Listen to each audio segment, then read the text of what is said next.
नमस्कार विद्यार्थियों, मैं डॉक्टर सुप्रिया गौड़। साइकोलॉजी विषय को लेकर के अब हम बातचीत प्रारंभ करते हैं। तो जैसा कि मालूम है, शिक्षक भर्ती परीक्षा में अधिगम एक बहुत लेंदी यूनिट है और बहुत सारे प्रश्न होते हैं जो इस एक यूनिट से प्रत्येक शिक्षक भर्ती परीक्षा में पूछे जाते हैं। अक्सर अगर हम शिक्षक भर्ती परीक्षाओं के प्रश्न पत्रों का अवलोकन करें तो लगभग हर बार हर परीक्षा में इस एक यूनिट में से कभी 2 प्रश्न, कभी 4, कभी 6, कभी 1 निश्चित रूप से इस यूनिट से प्रश्न उपस्थित होता है। थोड़ी सी लेंदी यूनिट है लेकिन परीक्षा की दृष्टि से बहुत महत्वपूर्ण है। तो आज हम इस यूनिट के बारे में आपसे बातचीत करेंगे। अधिगम टॉपिक हम स्टार्ट करेंगे और इस अधिगम टॉपिक को लेकर के हम आपसे वार्ता करेंगे। तो सबसे पहले बात करते हैं कि अधिगम अर्थात लर्निंग। अधिगम क्या है? तो अधिगम का अर्थ है बालक के व्यवहार में होने वाला स्थायी परिवर्तन। किसी भी बालक के व्यवहार में होने वाले स्थायी परिवर्तन को मनोविज्ञान की भाषा में अधिगम कहा जाता है। अधिगम की मनोवैज्ञानिकों ने कुछ परिभाषाएं दी है जिनके आधार पर हम अधिगम के व्यवहार को, अधिगम के स्वरूप को समझने का प्रयास करेंगे। सबसे पहले जैसे कि हम बात करें गेट्स के अनुसार, गेट्स ने बोला अनुभव एवं प्रशिक्षण के द्वारा व्यवहार में होने वाला परिवर्तन अधिगम कहलाता है। अनुभव एवं प्रशिक्षण के द्वारा जीवन में कोई भी कार्य करते हैं तो व्यक्ति उस कार्य को लेकर के अनुभव करता है और अनुभव के द्वारा जब व्यवहार में परिवर्तन होता है तो इसे गेट्स ने अधिगम माना। दूसरी परिभाषा क्रो की। क्रो के अनुसार सीखना आदतों, ज्ञान और अभिवृत्तियों का अर्जन है। सीखना आदतों, ज्ञान और अभिवृत्तियों का अर्जन है। आदत, जो भी काम हम बार बार करते हैं वह कुछ समय के बाद यांत्रिक रूप से संचालित होना प्रारंभ हो जाता है, तो इसे मनोविज्ञान में कहा जाता है आदत। जैसे नशा करने की आदत, जैसे पैर हिलाने की आदत। कई बार आप बैठे रहते हैं, घर के बड़े आपसे कहते हैं बेटा पैर मत हिलाओ, और अचानक आपको पता चलता है कि अरे मैं पैर हिला रहा हूँ। वो यांत्रिक रूप से कार्य संचालित होता है, तो इस यांत्रिक रूप से संचालित कार्य को मनोविज्ञान में कहा जाता है आदत। ज्ञान अर्थात किसी भी विषय को लेकर प्राप्त की जाने वाली जानकारी। और अभिवृत्ति का अर्थ होता है नजरिया। नजरिया यानी दृष्टिकोण। नजरिया, दृष्टिकोण हमेशा अर्जित होता है। नजरिए का अर्थ है दृष्टिकोण, और नजरिया पॉजिटिव भी हो सकता है, नेगेटिव भी हो सकता है। किसी भी विषय के प्रति, किसी भी वस्तु के प्रति हमारा नजरिया सकारात्मक भी हो सकता है, नकारात्मक भी हो सकता है। पानी के गिलास को हम आधा भरा देखते हैं या आधा खाली, इसे कहेंगे नजरिया। अगर खाली देखते हैं तो नज़रिया नेगेटिव हो सकता है और भरा देखते हैं तो नज़रिया पॉजिटिव हो सकता है। और तीसरी परिभाषा है गिलफोर्ड की। व्यवहार के कारण व्यवहार में होने वाला परिवर्तन ही अधिगम है। अर्थात किसी व्यक्ति ने कोई व्यवहार किया और व्यवहार करने से उससे ज्ञान अर्जन हुआ और व्यवहार में परिवर्तन हुआ, इसे गिलफोर्ड ने अधिगम माना। तो इन 3 मनोवैज्ञानिकों की परिभाषाओं के आधार पर अगर हम एक निष्कर्ष पर पहुँचे कि अधिगम क्या है, तो अधिगम है बालक के व्यवहार में होने वाला स्थायी परिवर्तन। अधिगम की अपने स्वरूप में कुछ विशेषताएं होती है। जैसे अधिगम हमेशा सार्वभौमिक होता है। सार्वभौमिक अर्थात सीखे गए ज्ञान पर देश, अमेरिका, इंडिया, काल, सुबह, दोपहर, शाम या परिस्थिति, सर्दी, गर्मी, बरसात इत्यादि का कोई भी प्रभाव नहीं पड़ता है। तो अधिगम एक सार्वभौमिक प्रक्रिया है, एक यूनिवर्सल प्रोसेस है। दूसरी विशेषता की अगर हम बात करें तो बच्चों, अधिगम निरंतर चलता है। जब तक मनुष्य जीवित रहता है तब तक मनुष्य के व्यवहार में परिवर्तन होता है और अधिगम की प्रक्रिया निरंतर संचालित होती रहती है। इसके अलावा हम तीसरी बात करें तो अधिगम एक उद्देश्य युक्त प्रक्रिया है। व्यक्ति का कोई ना कोई उद्देश्य होता है, उस उद्देश्य को लेकर व्यक्ति सीखता है। अगली विशेषता की अगर हम बात करें तो अधिगम अनुभवों के द्वारा अर्जित होता है। अनुभव, यदि हम गर्म पानी में हाथ डालेंगे तो हमें पता लगेगा पानी बहुत गर्म है और इससे हमारा हाथ जल सकता है। तो अगली बार हम हाथ नहीं डालेंगे। तो अनुभव के द्वारा अधिगम अर्जित होता है। इसके अतिरिक्त अगर हम अगली विशेषता की बात करें तो अधिगम समायोजन में भी सहायक होता है। समायोजन क्या होता है बच्चों? समायोजन अर्थात परिस्थिति से सामंजस्य स्थापित करने की प्रक्रिया।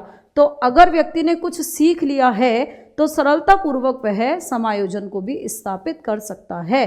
तो अधिगम की इतनी सारी विशेषता है और इन विशेषताओं से भी रीट एग्जाम में और बाकी एग्जाम्स में प्रश्न आते हैं। तो अगर हम एक निष्कर्ष रूप में कहना चाहे, अगर हम एक पंक्ति के रूप में कहना चाहे तो बालक के व्यवहार में होने वाला स्थायी परिवर्तन ही अधिगम है। सरल भाषा में इसे कहे तो अधिगम का अर्थ है सीखना, और सीखना मनुष्य जीवन पर्यंत जारी रखता है। मनुष्य जीवन पर्यंत प्रत्यक्ष और अप्रत्यक्ष रूप से सीखता रहता है। प्रशिक्षण के द्वारा भी सीखा जाता है, दैनिक क्रियाओं के द्वारा भी सीखा जाता है। तो यह एक निरंतर चलने वाली प्रक्रिया है। अब आगे हम बात करेंगे कि अधिगम कितने प्रकार का होता है। अधिगम मुख्य रूप से कितने प्रकार का माना जाता है? तो बच्चों, अधिगम मुख्य रूप से 3 प्रकार का होता है। बोर्ड पे देखिए आप लोग, अधिगम 3 प्रकार का होता है। सबसे पहला होता है गत्यात्मक अधिगम, दूसरा होता है शाब्दिक या वाचिक अधिगम, और तीसरा होता है समस्या समाधान अधिगम। 3 प्रकार का अधिगम होता है। गत्यात्मक अधिगम, मोटोर लर्निंग, शाब्दिक या वाचिक अधिगम, वर्बल लर्निंग, और तीसरा प्रॉब्लम सॉल्विंग लर्निंग। अब क्या होता है गत्यात्मक, क्या होता है वाचिक, क्या होता है समस्या समाधान? सुनिए, जब भी कोई व्यक्ति किसी भी कार्य को शारीरिक रूप से गतिशील रहकर सीखता है तो इसे कहते हैं गत्यात्मक अधिगम। जब भी कोई व्यक्ति किसी भी कार्य को फिजिकल एक्टिविटीज के माध्यम से शारीरिक रूप से गतिशील रहकर सीखता है तो इसे कहते हैं गत्यात्मक अधिगम। जैसे एक लड़का साइकिल चलाना सीखता है तो ये कौन सा अधिगम हो गया? गत्यात्मक अधिगम। एक लड़का पियानो बजाना सीखता है तो ये कौन सा अधिगम हो गया? गत्यात्मक अधिगम। एक लड़का फुटबॉल खेलना सीखता है तो ये कौन सा अधिगम हो गया? गत्यात्मक अधिगम। एक लड़का क्रिकेट खेलना सीखता है तो ये कौन सा अधिगम हो गया? गत्यात्मक अधिगम।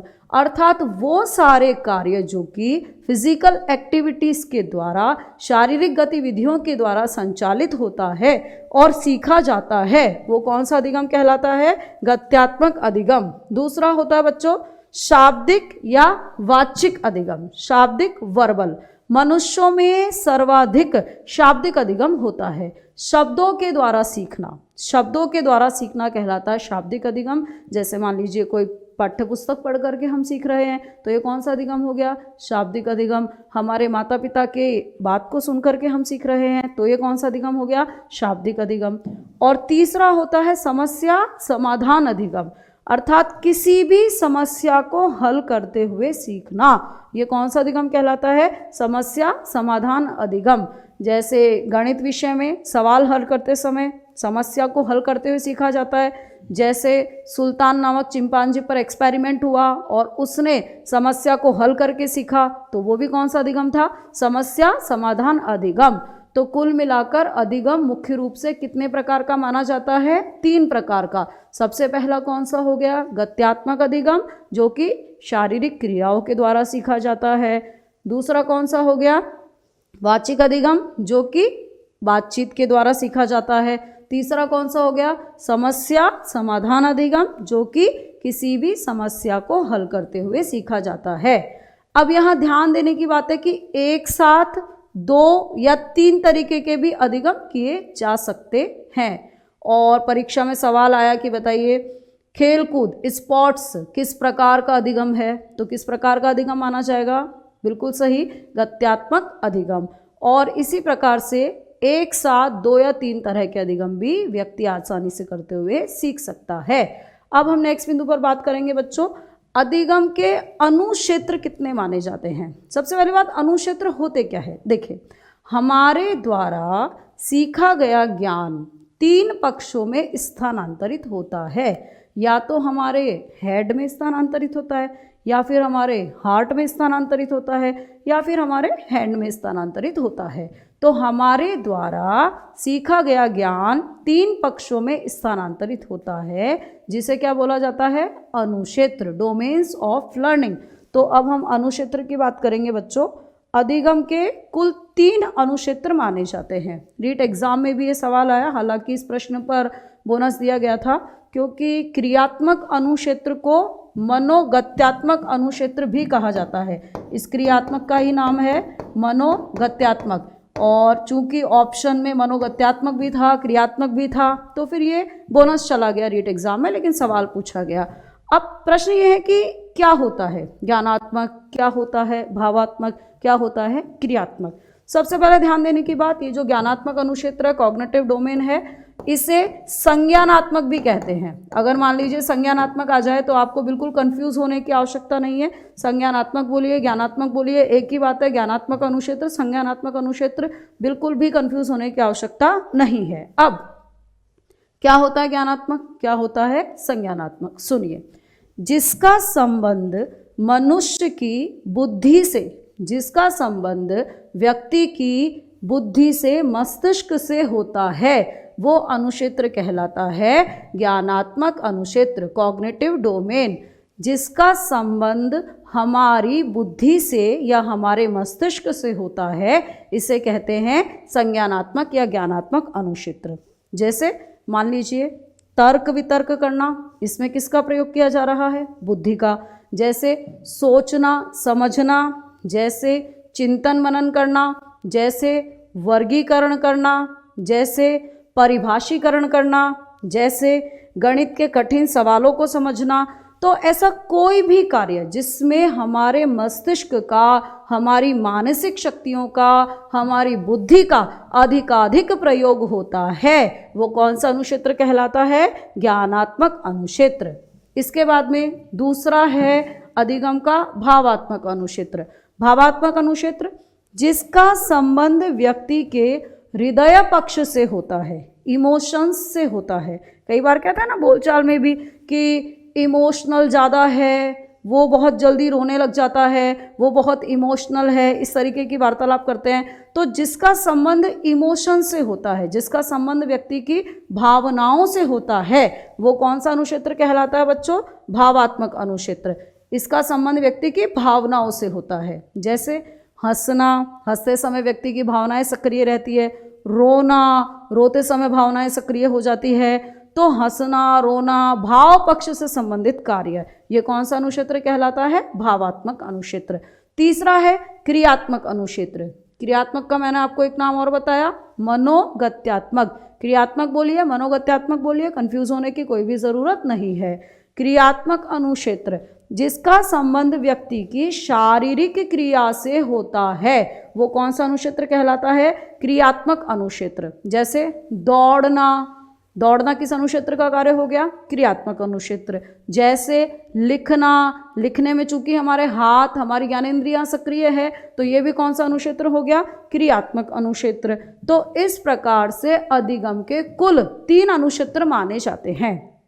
अब जैसे मान लीजिए प्रश्न आए कि बताइए शतरंज खेलना किस अनुक्षेत्र से संबंधित कार्य है? शतरंज खेलना। अब शतरंज खेलने में एकदम से मन में जवाब आ ही जाएगा कि व्यक्ति को शतरंज खेलने में मानसिक शक्तियों की आवश्यकता होती है, तो ये किस अनुक्षेत्र से संबंधित कार्य हो गया? ज्ञानात्मक अनुक्षेत्र। फिर मान लीजिए सवाल आ जाए फुटबॉल खेलना किस अनुक्षेत्र से संबंधित कार्य है, तो फुटबॉल किस अनुक्षेत्र का कार्य हो गया? क्रियात्मक अनुक्षेत्र। तो इस प्रकार से अधिगम के कुल कितने अनुक्षेत्र माने जाते हैं? 3 अनुक्षेत्र। भावात्मक अनुक्षेत्र, ज्ञानात्मक अनुक्षेत्र, क्रियात्मक अनुक्षेत्र। और क्रियात्मक अनुक्षेत्र को ही क्या बोला जाता है? मनोगत्यात्मक अनुक्षेत्र। तो एक बार हमने जो पढ़ा हम थोड़ा सा उसको रिकॉल करते हैं। सबसे पहली बात अधिगम। अधिगम क्या होता है? बालक के व्यवहार में होने वाला स्थायी परिवर्तन। दूसरी बात अधिगम सार्वभौमिक होता है, निरंतर भी चलता है, अनुभवों का संगठन होता है, व्यक्तित्व के विकास में भी सहायक होता है। अधिगम के प्रकार की अगर हम बात करें तो अधिगम कितने प्रकार का हो गया? 3 प्रकार का। गत्यात्मक अधिगम शारीरिक क्रियाओं के द्वारा, वाचिक अधिगम शब्दों के द्वारा, समस्या समाधान अधिगम किसी भी समस्या को हल करते हुए किया जाने वाला अधिगम। फिर हम अधिगम के अनुक्षेत्रों की बात करेंगे तो अधिगम के कितने अनुक्षेत्र हो गए? कुल 3 अनुक्षेत्र। ज्ञानात्मक अनुक्षेत्र बुद्धि से संबंधित, भावात्मक अनुक्षेत्र भावनाओं से संबंधित, और क्रियात्मक या मनोगत्यात्मक अनुक्षेत्र शारीरिक कार्यों से संबंधित अनुक्षेत्र। फिर इसके बाद में बच्चों अब हम बात करते हैं अधिगम के सिद्धांत की। देखिए, अधिगम के जो सिद्धांत है ये बहुत इंपॉर्टेंट विषय है और इसमें से बहुत से क्वेश्चंस एग्जाम में आते रहते हैं। अधिगम के सिद्धांतों को मुख्य रूप से 2 भागों में विभक्त किया जाता है। सबसे पहला होता है अधिगम के व्यवहारवादी सिद्धांत और दूसरे होते हैं अधिगम के संज्ञानवादी सिद्धांत। 2 भागों में अधिगम के सिद्धांतों को डिवाइड किया जाता है, विभक्त किया जाता है, व्यवहारवादी सिद्धांत और संज्ञानवादी सिद्धांत। व्यवहारवादी सिद्धांत से क्या अर्थ है? देखिए, अधिगम सिद्धांत की 2 श्रेणी है, व्यवहारवादी, संज्ञानवादी। वो मनोवैज्ञानिक जिन्होंने उद्दीपन अनुक्रिया को लेकर के अपनी बात की और सीखने में उद्दीपन अनुक्रिया का व्यवहार परिवर्तन में महत्वपूर्ण योगदान माना, उसे कहा गया व्यवहारवादी मनोवैज्ञानिक। जैसे कि बात करते हैं उद्दीपन अनुक्रिया यानी स्टिमुलस रिस्पॉन्स, तो इसकी बात करने वाले मनोवैज्ञानिक मुख्य रूप से कौन रहे? थॉर्नडाइक। तो थॉर्नडाइक किस प्रकार के मनोवैज्ञानिक माने जाते हैं? व्यवहारवादी। सेकेंड होता है संज्ञानवादी। अब संज्ञान जब शब्द आया, थोड़ी देर पहले हमने बात करी संज्ञान, ज्ञानात्मक, तो आपके दिमाग में तुरंत आना चाहिए कि ये मस्तिष्क से संबंधित कार्य है। तो वो सारे मनोवैज्ञानिक जिन्होंने सीखने के लिए मानसिक शक्तियों, अंतःदृष्टि और वातावरण को महत्वपूर्ण माना, वो सारे मनोवैज्ञानिक जिन्होंने सीखने के लिए मानसिक शक्तियों और वातावरण का महत्व माना, वो सारे मनोवैज्ञानिक कैसे माने जाते हैं? संज्ञानवादी। तो अधिगम के सिद्धांतों को मुख्य रूप से 2 श्रेणी में विभक्त किया जाता है, व्यवहारवादी जिसमें उद्दीपन अनुक्रिया का अधिक प्रयोग हुआ है और दूसरे संज्ञानवादी जिसमें मानसिक शक्तियों का अधिक प्रयोग किया गया है। अब हम सबसे पहले पढ़ेंगे अधिगम के व्यवहारवादी सिद्धांत। व्यवहारवादी सिद्धांत में हम सबसे पहले बात करेंगे थॉर्नडाइक की। थॉर्नडाइक के सिद्धांत को कहते हैं उद्दीपन अनुक्रिया सिद्धांत, स्टिमुलस रेस्पॉन्स थ्योरी। थॉर्नडाइक है ये। थॉर्नडाइक को बोला जाता है प्रथम शैक्षणिक मनोवैज्ञानिक, फर्स्ट एजुकेशनल साइकोलॉजिस्ट, और जानवरों पर, पशुओं पर सर्वप्रथम प्रयोग करने वाले मनोवैज्ञानिक कौन माने गए? Thorndike. Thorndike first educational psychologist है। शिक्षा मनोविज्ञान नामक इन्होंने पुस्तक लिखी। इसके अलावा एक पुस्तक इन्होंने और लिखी, लर्निंग एंड कनेक्शनिज्म। इस प्रकार से थॉर्नडाइक ने एक बहुत बड़ा योगदान मनोविज्ञान के क्षेत्र में, शिक्षा के क्षेत्र में दिया और शिक्षा मनोविज्ञान के विषय में थॉर्नडाइक ने बहुत से एक्सपेरिमेंट किए, जानवरों को लेकर के एक्सपेरिमेंट किए। तो थॉर्नडाइक ने एसआर थ्योरी सीखने के लिए, अधिगम के लिए प्रतिपादित की। SR theory stimulus response theory यानी उद्दीपन अनुक्रिया सिद्धांत। ये उद्दीपन अनुक्रिया सिद्धांत क्या है बच्चों, इस पर हम बात करेंगे। सबसे पहले बात तो इस सिद्धांत के कुछ उपनाम है, तो वो उपनाम हमें ध्यान में रखने चाहिए क्योंकि एग्जाम्स में कई बार ये एसआर थ्योरी सीधा नाम न दे करके बाकी के नाम भी दे दिए जाते हैं। तो बाकी के नाम कौन कौन से हैं? अगर हम बात करें थॉर्नडाइक के सिद्धांत के और नाम, तो थॉर्नडाइक के ही सिद्धांत का एक नाम है प्रयास व त्रुटि का सिद्धांत। थॉर्नडाइक के सिद्धांत को कहा जाता है प्रयास व त्रुटि का सिद्धांत। फिर थॉर्नडाइक के सिद्धांत का एक नाम और है, थॉर्नडाइक के सिद्धांत को बोलते हैं संबंधवाद का सिद्धांत, संबंधवाद का सिद्धांत। फिर थॉर्नडाइक के सिद्धांत का और एक नाम है, थॉर्नडाइक के सिद्धांत को बोला जाता है संयोजनवाद का सिद्धांत, संयोजनवाद का सिद्धांत। और थॉर्नडाइक का सिद्धांत का एक नाम और है बच्चों, सारे नाम बताने आवश्यक है क्योंकि परीक्षा में किसी भी नाम से आपसे प्रश्न पूछा जा सकता है। तो नॉलेज जब भी लीजिए पूरी लीजिए, अधूरी नॉलेज किसी काम की नहीं होती है। कम पढ़िए मत पढ़िए, दोनों बराबर हो जाते हैं, जब भी पढ़िए पूरा पढ़िए। तो ये कुछ और नाम है थॉर्नडाइक के सिद्धांत के, जैसे कि प्रयास व त्रुटि का सिद्धांत, संबंधवाद का सिद्धांत, संयोजनवाद का सिद्धांत, बंध का सिद्धांत। अब ये बाकी सारे नाम और ये नाम क्यों है थॉर्नडाइक के सिद्धांत का, ये हमें तब पता लगेगा जब हम थॉर्नडाइक के सिद्धांत का अध्ययन करेंगे। तो बच्चों, थॉर्नडाइक एक बहुत बड़े एजुकेशनल साइकोलॉजिस्ट रहे।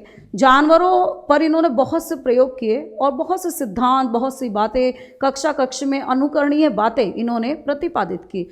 थॉर्नडाइक ने एसआर थ्योरी दी।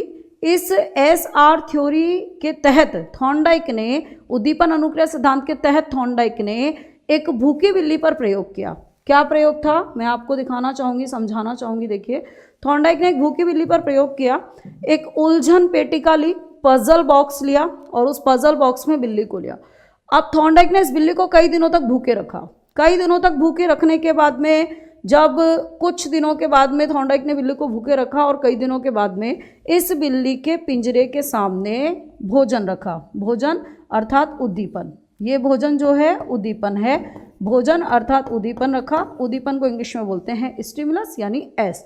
अब बिल्ली भूखी तो थी ही, बिल्ली ने जैसे ही देखा भोजन, इस भोजन की खुशबू गई बिल्ली के नाक में, और जैसे ही खुशबू गई बिल्ली के नाक में, चूंकि बिल्ली भूखी थी तो बिल्ली भूख के कारण जोर से उछल कूद करने लगी। बहुत से उछल कूद के अटेम्प्ट किए। उसके बाद में अचानक यहाँ एक लीवर का बटन था, बिल्ली का पैर इस लीवर के बटन पर पड़ा, दरवाज़ा खुला और बिल्ली ने मछली का टुकड़ा खाकर भोजन प्राप्त कर लिया। लेकिन भूख तो दूसरे दिन फिर से लगेगी। थॉर्नडाइक ने फिर से इस बिल्ली को भूखे मारा, फिर से बिल्ली ने भोजन देखा, फिर से बिल्ली उछल कूद करने लगी और अनुक्रियाएं करती करती बिल्ली ने फिर से भोजन प्राप्त कर लिया। अगले दिन फिर से यही कार्य हुआ, फिर अगले दिन यही कार्य हुआ। तो जैसे जैसे ये कार्य आगे बढ़ता गया तो ये देखा गया, ये नोट किया गया कि बिल्ली जो गलतियां कर रही है, बार बार उछल कूद करके जो गलतियां कर रही है, उन गलतियों में हर अटेम्प्ट में कमी करती जा रही है। जैसे अगर पहली बार में बिल्ली ने 100 प्रयास करके भोजन लिए तो दूसरी बार में बिल्ली ने सिर्फ 80 प्रयास करके ही भोजन प्राप्त कर लिया, और अगली बार बिल्ली ने 70 प्रयास में ही भोजन प्राप्त कर लिया। और करते करते एक स्थिति ऐसी आई कि बिल्ली बिना कोई गलती किए एक बार में ही दरवाजा खोलकर भोजन प्राप्त करना सीख गई। अब बिल्ली किससे सीखी, उद्दीपन से सीखी या अनुक्रिया से सीखी?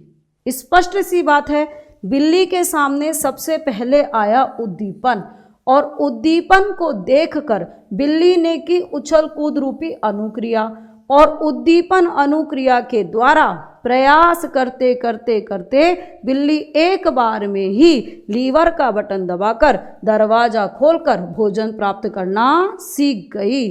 तो इस प्रयोग के द्वारा थॉर्नडाइक ने बोला, सीखने के लिए हमेशा उद्दीपन का होना आवश्यक है।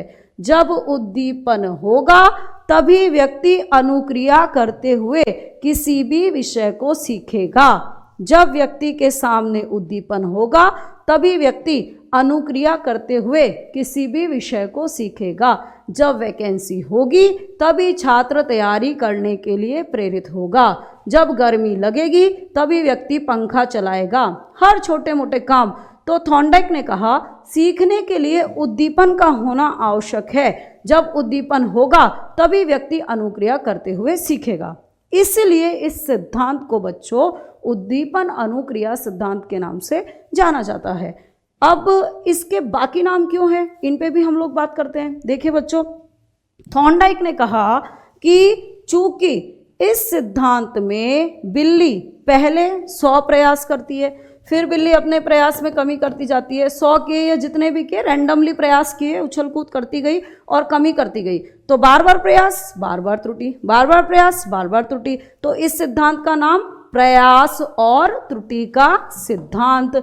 फिर अगला नाम क्यों रखा इस सिद्धांत का, इसको संबंधवाद क्यों कहते हैं? हमारे मन में ये भी प्रश्न आ रहा है, संबंधवाद क्यों कहा जाता है? तो देखिए, इस प्रयोग में उद्दीपन के कारण, जैसे बिल्ली के सामने उद्दीपन आया, उद्दीपन से पहले तो बिल्ली बिल्कुल सुस्त थी, एकदम साइलेंट थी, बिल्ली को कोई फर्क नहीं पड़ रहा था, बिल्कुल बिल्ली सो रही थी। लेकिन जैसे ही बिल्ली के सामने उद्दीपन आया तो बिल्ली जोर जोर से उछल कूद करने लगी। तो उद्दीपन और अनुक्रिया के बीच में उत्तेजनापूर्ण संबंध बन गए। उद्दीपन और अनुक्रिया के बीच में जब उत्तेजनापूर्ण संबंध बने तो बिल्ली ने लीवर का बटन दबाकर दरवाजा खोलना सीखा। तो उद्दीपन अनुक्रिया के बीच में उत्तेजनापूर्ण संबंध बनने के कारण इस सिद्धांत के कुछ नाम और पड़े। इसे कहा गया संबंधवाद का सिद्धांत, इसे कहा गया बंध का सिद्धांत, इसे कहा गया संयोजनवाद का सिद्धांत। तो बच्चों थॉर्नडाइक के सिद्धांत को ना सिर्फ उद्दीपन अनुक्रिया सिद्धांत कहते हैं, इसे प्रयास त्रुटि के नाम से भी जाना जाता है, संबंधवाद के नाम से भी जाना जाता है, संयोजनवाद भी कहते हैं और बंध का सिद्धांत भी कहा जाता है। अब भूखी बिल्ली पर एक्सपेरिमेंट करने के बाद में थॉर्नडाइक ने प्रतिपादित किया कि सीखने के लिए हमेशा उद्दीपन का होना आवश्यक है। जब उद्दीपन होगा तभी व्यक्ति अनुक्रिया करते हुए किसी भी विषय को सीखेगा। यहीं पर थॉर्नडाइक की बात समाप्त नहीं हुई। इसके बाद में थॉर्नडाइक ने एजुकेशन के सेक्टर में एक बहुत महत्वपूर्ण बात कही, एक बहुत इंपॉर्टेंट योगदान दिया जो कि बार बार परीक्षाओं में विद्यार्थियों से पूछा जाता है। देखिए, थॉर्नडाइक ने सीखने के अधिगम के 3 मुख्य नियम प्रतिपादित किए। अक्सर परीक्षाओं में इन 3 मुख्य नियमों से प्रश्न आते हैं, अक्सर कहीं ना कहीं कैसे ना कैसे सवाल इसमें फंसा दिया जाता है। तो थॉर्नडाइक ने सीखने के 3 मुख्य नियम प्रतिपादित किए। सबसे पहला दिया तत्परता का नियम, लॉ ऑफ रेडीनेस। दूसरा दिया अभ्यास का नियम, लॉ ऑफ प्रैक्टिस। और तीसरा दिया प्रभाव का नियम, लॉ ऑफ इफेक्ट। थॉर्नडाइक ने सीखने के 3 मुख्य नियम दिए, तत्परता का नियम, अभ्यास का नियम, प्रभाव का नियम। देखिए, तत्परता अर्थात रेडीनेस। सीखने के लिए किसी भी व्यक्ति में तत्परता का होना आवश्यक है। जैसे कि हम बात करें, थॉर्नडाइक ने कहा कि जैसे हम बात करें विद्यार्थी को हम कक्षा में बिठा देते हैं। अब कई बार ऐसा होता है विद्यार्थी बहुत सुस्त होता है, बहुत पेरेंट्स उसको तैयार करके भेजते हैं, फिर भी विद्यार्थी कक्षा में बैठा रहता है, सुस्त होता है, पढ़ने के लिए मानसिक रूप से तैयार नहीं होता। शिक्षक कितनी ही कोशिश कर दे, शिक्षक कितना ही जी जान लगा दे, उसके बाद भी विद्यार्थी अधिगम कुछ भी नहीं कर पाता है। तो ऐसा क्यों? क्योंकि उस बच्चे में तत्परता का अभाव है। सीखने के लिए हमेशा व्यक्ति में तत्परता का होना आवश्यक है। जैसे किसी भी घोड़े को पानी के तालाब के पास लेकर जा सकते हैं, लेकिन पानी पीने को बाध्य नहीं कर सकते। पानी घोड़ा तभी पिएगा जब उसमें क्या होगी? तत्परता। तो सीखने के लिए व्यक्ति में हमेशा तत्परता का होना आवश्यक है। बिल्ली में भी तत्परता थी, तभी तो बिल्ली इतने अच्छे से उछल कूद करके फटाफट से लीवर का बटन दबा करके मछली प्राप्त करना सीख गई। तो सीखने के लिए व्यक्ति में हमेशा तत्परता का होना आवश्यक है। दूसरा थॉर्नडाइक ने दिया अभ्यास का नियम। थॉर्नडाइक ने बोला कि निरंतर अभ्यास के द्वारा सीखी गई विषय वस्तु बालक के मस्तिष्क में या व्यक्ति के मस्तिष्क में हमेशा के लिए आत्मसात हो जाती है। पुरानी कहावत भी है, करत करत अभ्यास के जड़मति होए सुजान। तो जब बार बार अभ्यास करते हैं तो विषय वस्तु आत्मसात हो जाती है। अब अभ्यास कोई व्यक्ति उपयोगी बातों का करता है या अनुपयोगी बातों का करता है? तो जाहिर सी बात है कि अभ्यास तो बार बार उपयोगी बातों का ही किया जाएगा।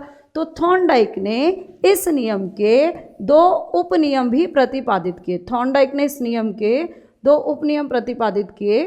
तो थॉर्नडाइक ने दूसरा नियम दिया अभ्यास का नियम। अभ्यास अर्थात किसी भी विषय को निरंतर अभ्यास के द्वारा बालक अपनी स्मृति में हमेशा के लिए स्थापित कर सकता है। जैसे बिल्ली ने भी बार बार अभ्यास किया, अभ्यास करते हुए सीखा।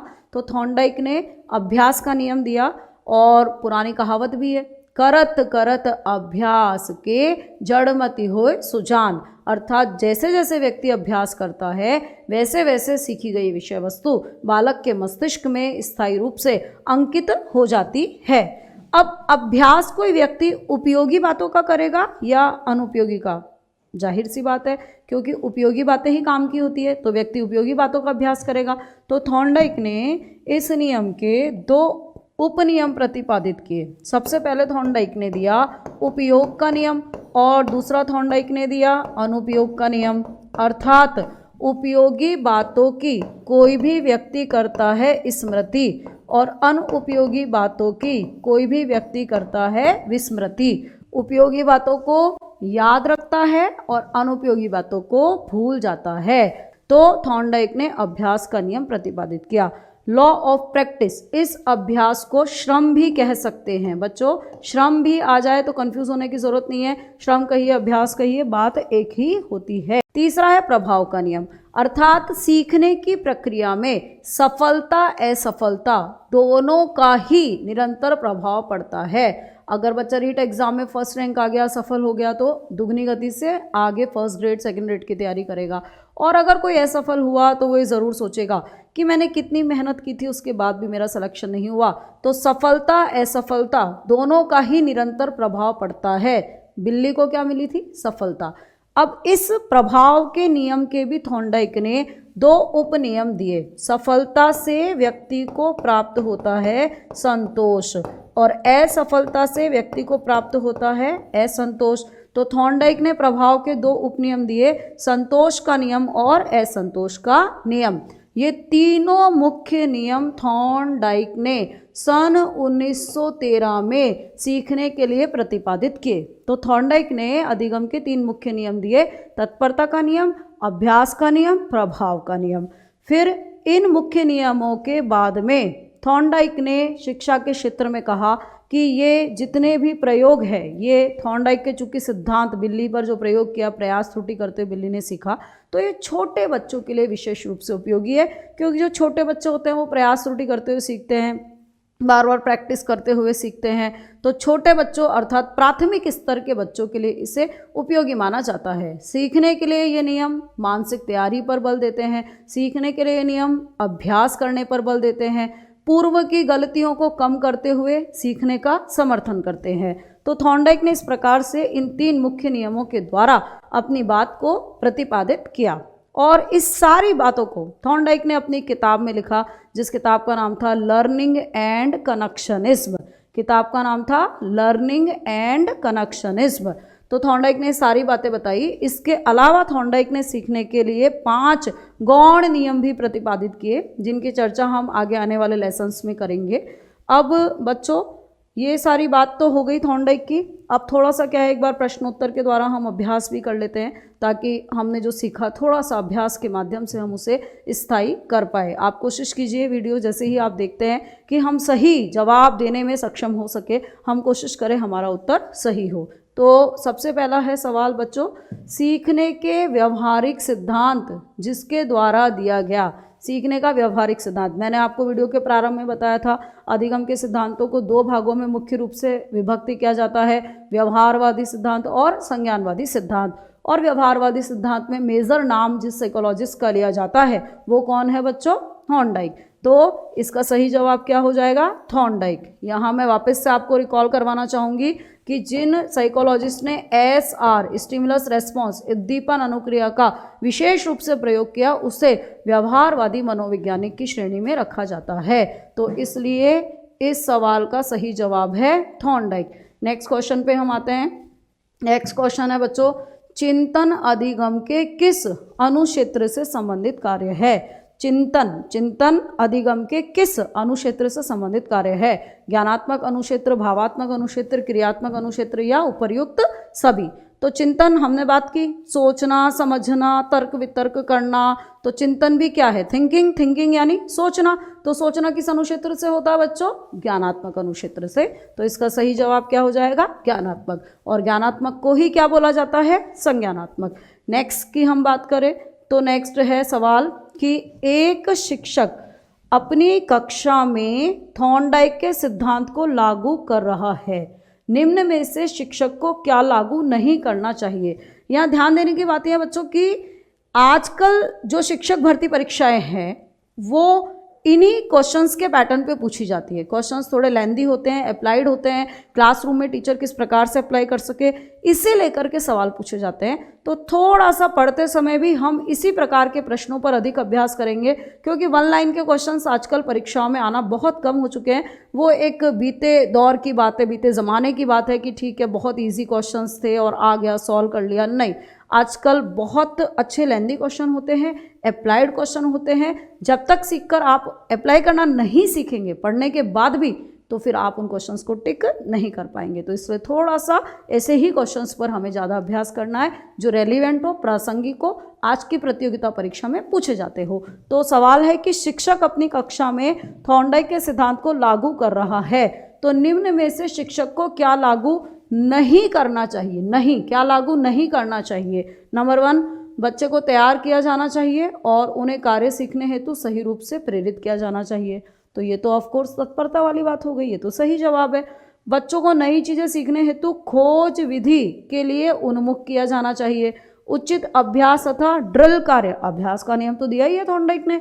और तीसरा, पुरस्कार, प्रभाव की बात कही है, सफलता है सफलता, तो पुरस्कार क्या सफलता होने से मिलेगा? अब यहाँ पर नहीं अर्थात खोज विधि, ये हम आगे पढ़ेंगे। अंतर्दृष्टि सिद्धांत, उस समय इस पर बात करेंगे। खोज विधि अंतर्दृष्टि सिद्धांत से संबंधित है। तो राइट ऑप्शन इज, बच्चों को नई चीज़ें सीखने हेतु खोज विधि के लिए उन्मुख किया जाना चाहिए। ये थॉर्नडाइक के सिद्धांत का शैक्षणिक महत्व नहीं है। नेक्स्ट क्वेश्चन की हम बात करते हैं बच्चों, रीट एग्जाम में भी ये सवाल आया। अधिगम में उपयोग और अनुपयोग के नियम को भी कहा जाता है।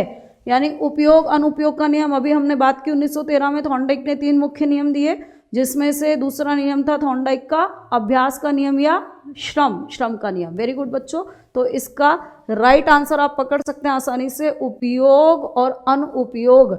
ये कौन से नियम की बात हो रही है? श्रम का नियम। उपयोग व्यक्ति किसकी करता है?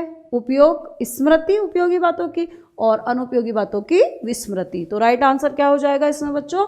श्रम का नियम। फिर नेक्स्ट क्वेश्चन की हम बात करते हैं। अनुबंधन के जनक एवं नोबेल पुरस्कार से सम्मानित मनोवैज्ञानिक कौन है? शायद आप में से कुछ बच्चों को पता हो, कुछ को नहीं पता हो। तो अनुबंधन के जनक, फादर ऑफ कंडीशनिंग, कौन माने जाते हैं? पावलोव। और पावलोव को सन 1904 में नोबेल पुरस्कार से सम्मानित किया गया।